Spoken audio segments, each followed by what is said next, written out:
জীবনে একটা পরম সম্পদ।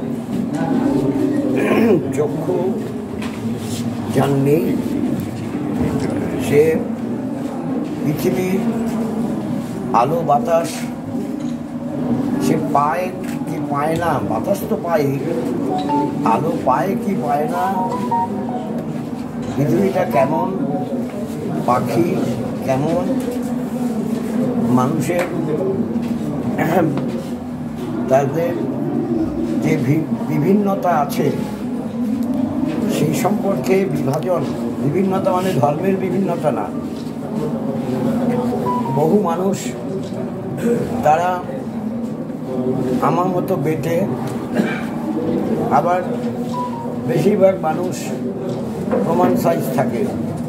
সেটাও যে জন্মান্ধ তার কাছে পরিষ্কার না। এবং চক্ষু যখন কেউ দান করে সেটা যে মহান দান, এ ব্যাপারেতে মানে কোনো ব্যাখ্যার প্রয়োজন নেই। রেটিনা যখন লাগানো হয় তখন সে চোখে আলোকপ্রাপ্ত হয়। এরকম একটা সম্পদ যাদের চোখ আছে আর যাদের চোখ নেই তাদের মাঝে বিভাজনের একটা বিশাল প্রাচীর, বোঝাই মুশকিল, অনুমান করাও মুশকিল। এখন সেই চোখ রক্ষা করা শঙ্কর নেত্রালয়ের পক্ষ থেকে আজকে ভ্যান রিক্সা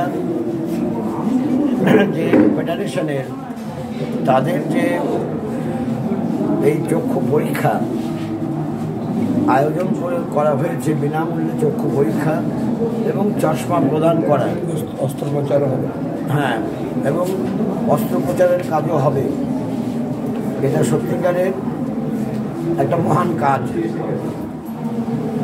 CI2 শ্রমিকদের সংগঠন শ্রমজীবী মানুষের স্বার্থে এই ধরনের কর্মযজ্ঞ অবশ্যই অভিনন্দনযোগ্য এবং এটা সব দিক থেকেই যাতে উৎসাহিত হয় এবং যারা চক্ষু দেখাচ্ছেন, পরীক্ষা করছেন, যে চিকিৎসক এবং টেকনিক্যাল পার্সনস এই কাজে যুক্ত আছেন তাদের যেমন অভিনন্দন জানাবো, CI2 অনুমোদিত ইউনিয়ন ভ্যান রিক্সা যে ফেডারেশন তাদের নেতৃত্বকে অভিনন্দন জানাবো। এ ধরনের মহান কাজ সত্যিকারের মানব সভ্যতার বিকাশের পর্বে খুবই গুরুত্বপূর্ণ কাজ। এই কাজের জন্য জানাই সবাইকে লাল সালাম।